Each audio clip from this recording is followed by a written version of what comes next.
pada 1 April 2026 ini Kementerian KPDN kita telah menguatkuasakan satu peraturan ataupun undang-undang yang baru yang mana kita telah mengenakan larangan kepada semua kenderaan asing, pemilik kenderaan asing dan juga warga negara asing dari membeli petrol RON 95.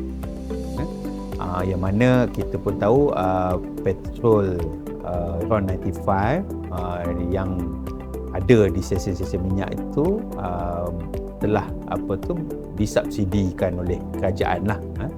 Jadi susulan daripada krisis Asia Barat yang sedang kita alami sekarang ini, kerajaan melalui KPDN telah mengambil langkah proaktif untuk memastikan bekalan RON 95 yang mana disubsidi oleh kerajaan, untuk memastikan bekalan itu sentiasa ada, tidak terputus.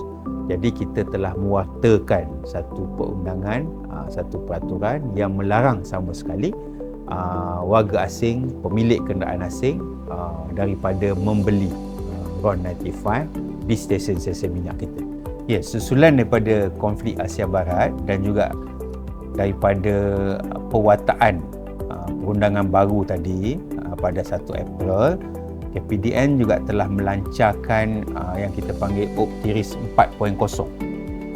Jadi Optiris ini adalah satu operasi bersepadu yang kita laksanakan bukan saja di bawah KPDN tapi juga melibatkan agensi-agensi penguatkuasaan yang lain seperti PDRM, Agensi Maritim Malaysia, khususnya di negeri Selangor ni, untuk kita memantau dan juga menguatkuasakan perundangan baru tadi. Jadi untuk makluman, di negeri Selangor kita ada 809 stesen minyak keseluruhannya. Untuk pemeriksaan di 809 stesen minyak di seluruh negeri Selangor tu, KPDN Selangor kita telah menggerakkan dua kaedah lah. Satu, kita telah menggerakkan unit rondaan bermotosikal ataupun URB. Kita ada unit rondaan bermotosikal.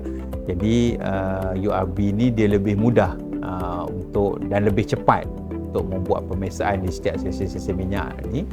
Dan bagi memudahkan URB ni membuat pelaporan, KPDN Selangor juga telah memperkenalkan penggunaan QR code. Jadi pegawai yang datang membuat pemeriksaan di stesen minyak tu macam unit URB, mereka akan terus scan QR itu dan laporannya terus sampai ke ibu pejabat.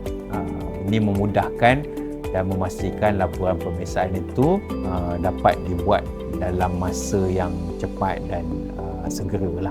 Selain itu, kita juga memantau sebanyak 79 syarikat pemborong diesel. Jadi kita tahu diesel ni salah satu bahan api yang penting, bukan sahaja untuk kenderaan tapi juga untuk industri, dan harganya sangat tinggi sekarang ni. Jadi untuk memastikan tidak berlaku ketirisan, kita juga membuat pemantauan yang rapi kepada stesen dan juga pemborong diesel ni tadi. Okey, kita dalam usaha kita memastikan kesemua 809 stesen minyak kita tu mematuhi peraturan-peraturan yang dikuatkuasakan, termasuk juga memastikan bekalan sentiasa ada.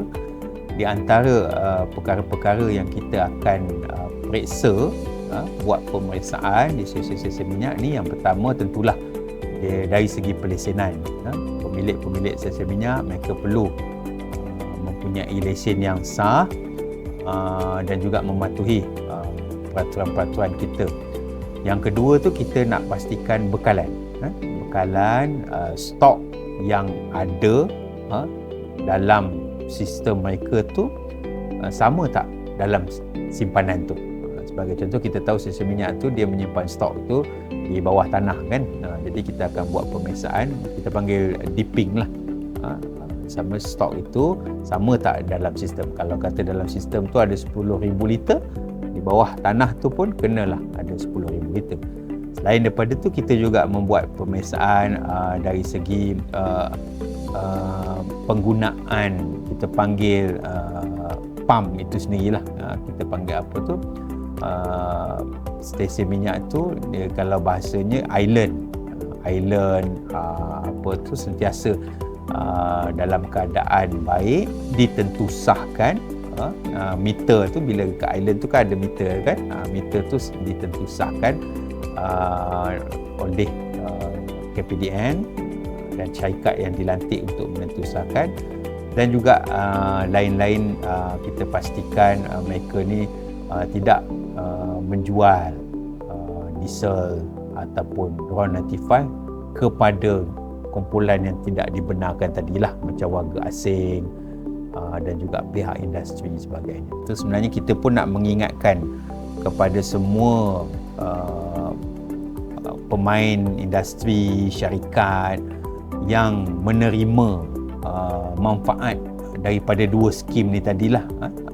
Skim kita panggil Sistem Kawalan Diesel Bersubsidi SKDS, dan juga Sistem Kawalan Petroleum Bersubsidi SKPS.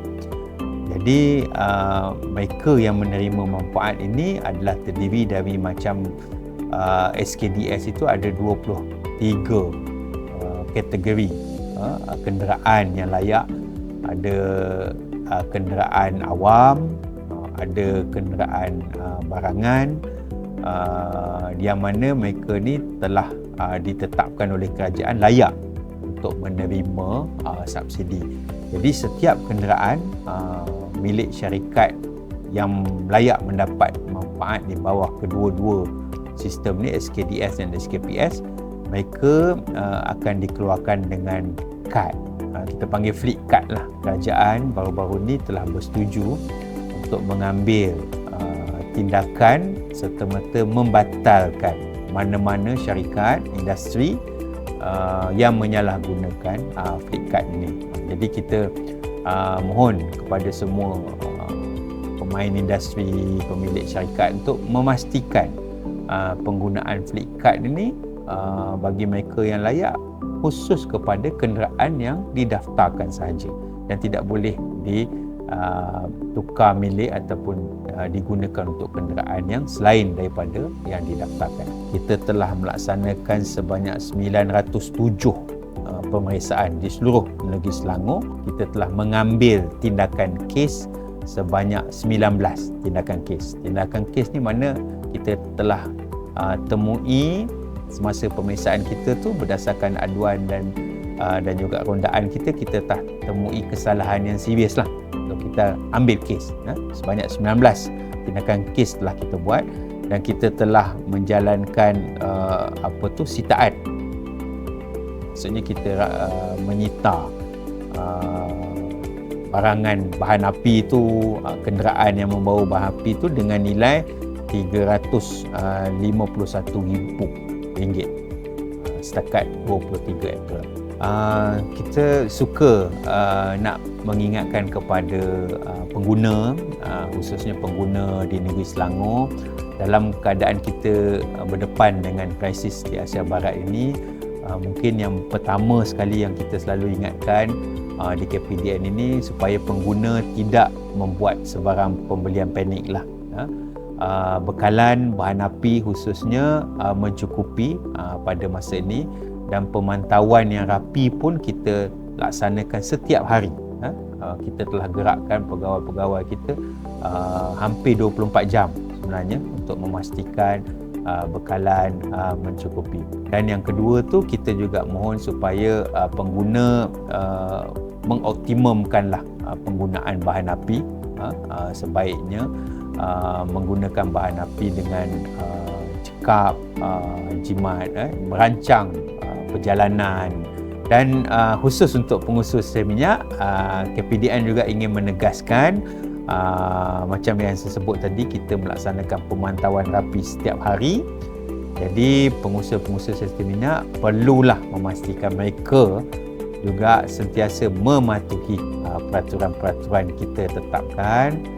Saluran aduan rasmi KPDN khusus kepada tadilah pengguna dan juga pemilik stesen minyak. Sekiranya ada mereka ada maklumat berkaitan dengan penyelewengan ini, ketirisan daripada kenderaan ataupun individu yang tidak bertanggungjawab, hendaklah serta-merta melaporkan kepada KPDN untuk tindakan selanjutnya.